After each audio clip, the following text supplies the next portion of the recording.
Hi hello friends, welcome back to my channel. ಇವತ್ತೊಂದು ಸಿಂಪಲ್ಲಾಗಿ masala sweet corn prepare ಮಾಡ್ತಾ ಇದ್ದೀನಿ. ನಾವು ಔಟ್ಸೈಡ್ ಹೋದಾಗ ಹೆಚ್ಚಾಗಿ ಇವನ್ನ ನೋಡ್ತಾ ಇರ್ತೀವಲ್ವ, ತುಂಬ ಕಾಸ್ಟ್ ಇರುತ್ತೆ.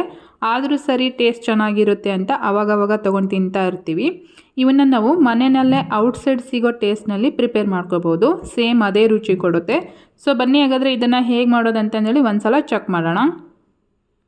ಈ ಸ್ವೀಟ್ ಕಾರ್ನ್ ಮಾಡೋದಕ್ಕೆ ಫ್ರೆಶ್ ಆಗಿರೋಂಥ 2 ಮೆಕ್ಕೆಜೋಳನ ತೊಗೊಂಡು ಈ ರೀತಿ ಎಲ್ಲ ಬಿಡಿಸಿ ಒಂದು ಪ್ಲೇಟಲ್ಲಿ ಹಾಕಿ ಇಟ್ಕೊಂಡಿದ್ದೀನಿ.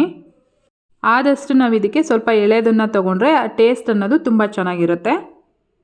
ಈಗ ನಾವು ಇದನ್ನು ಬೇಯಿಸ್ಕೋಬೇಕಾಗತ್ತೆ, ಅಂದರೆ ಈ ಮೆಕ್ಕೆಜೋಳನ ನಾವು ಬೇಯಿಸ್ಕೋಬೇಕಾಗತ್ತೆ. ಈಗ ಆಲ್ರೆಡಿ ನಾನು ಒಂದು ಸಣ್ಣ ಪಾತ್ರೆಗೆ ಸ್ವಲ್ಪ ನೀರು ಹಾಕ್ಕೊಂಡು ಬಿಡಿಸಿಟ್ಕೊಂಡಿರೋಂಥ ಮೆಕ್ಕೆಜೋಳನ ಹಾಕಿ ರುಚಿಗೆ ತಕ್ಕಷ್ಟು ಉಪ್ಪನ್ನು ಹಾಕಿ ಒಂದು 7 ರಿಂದ 8 ನಿಮಿಷ ನಾನು ಇದನ್ನು ಬೇಯೋದಕ್ಕೆ ಬಿಡ್ತಾ ಇದ್ದೀನಿ. ಈ ಮೆಕ್ಕೆಜೋಳ ಬೆಂದಿದೆಯಾ ಇಲ್ವಾ ಅಂತಂದೇಳಿ 1-2 ಕಾಳು ತಿಂದು ನೋಡಿದರೆ ಗೊತ್ತಾಗುತ್ತೆ. ಮೆಕ್ಕೆಜೋಳ ಆಲ್ಮೋಸ್ಟ್ ಎಲ್ಲ ಬೆಂದಿದೆ ಚೆನ್ನಾಗಿ. ಇವಾಗ ನಾನು ಇದರಲ್ಲಿ ಇರ್ತಕ್ಕಂಥ ನೀರೆಲ್ಲ ತೆಗೆದು ಒಂದು ಬೌಲಲ್ಲಿ ಹಾಕಿ ಇಟ್ಕೊಂಡಿದ್ದೀನಿ. ಈಗ ಒಂದು ಕಡಾಯಿಗೆ 1-2 ಚಮಚ ಆಗೋಷ್ಟು ತುಪ್ಪನ ಹಾಕ್ಕೊಂಡಿದ್ದೀನಿ. ಅದು ಬಿಸಿ ಆದಮೇಲೆ ಬೇಯಿಸಿಟ್ಕೊಂಡಿರೋಂಥ ಮೆಕ್ಕೆಜೋಳ ಏನಿತ್ತಲ್ವ ಅದನ್ನು ಸಹ ಇದರಲ್ಲಿ ಹಾಕಿ ಒಂದು ಸಲ ಚೆನ್ನಾಗಿ ಮಿಕ್ಸ್ ಮಾಡ್ಕೊಳ್ತಾ ಇದ್ದೀನಿ. ಈ ತುಪ್ಪದಲ್ಲಿ ನಾವು 1-2 ರಿಂದ 3 ನಿಮಿಷ ಫ್ರೈ ಮಾಡಿಕೊಂಡ್ರೆ ಸಾಕು. ನೀವು ಇದಕ್ಕೆ ತುಪ್ಪದ ಬದಲಿಗೆ ಬಟರು ಸಹ ಹಾಕಿ ಮಾಡ್ಕೋಬೋದು. ನನ್ನ ಕಡೆ ಇರಲಿಲ್ಲ, ಹಾಗಾಗಿ ತುಪ್ಪನ ಹಾಕಿ ಮಾಡ್ಕೊಳ್ತಾ ಇದ್ದೀನಿ. 3 ನಿಮಿಷ ಆಗಿದೆ, ಕಾಳೆಲ್ಲ ಚೆನ್ನಾಗಿ ಫ್ರೈ ಆಗಿದೆ. ಇವಾಗ ನಾನು ಇದನ್ನು ಒಂದು ಬೌಲಲ್ಲಿ ಹಾಕ್ಕೊಂಡು ಇದ್ರ ಜೊತೆಗೆ 1/4 ಚಮಚದಷ್ಟು ಅಚ್ಚ ಖಾರದ ಪುಡಿ, 1/4 ಚಮಚದಷ್ಟು ಪೆಪ್ಪರ್ ಪೌಡರು, ಹಾಗೆಯೇ ಸ್ವಲ್ಪ ಉಪ್ಪು, ನಮಗೆ ಎಷ್ಟು ಬೇಕೋ ಅಷ್ಟನ್ನು ನೋಡಿ ಹಾಕೋಬೇಕಾಗತ್ತೆ.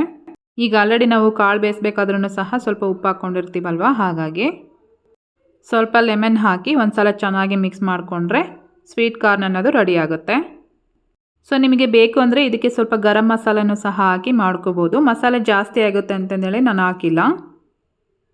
ನಾವು ಔಟ್ಸೈಡ್ ಹೋದಾಗ ಒಂದು 20 ರೂಪೀಸ್ ಕೊಟ್ಟರೆ ಒಂದು ಸಣ್ಣ ಗ್ಲಾಸಲ್ಲಿ ಹಾಕ್ಕೊಡ್ತಾರಲ್ವ.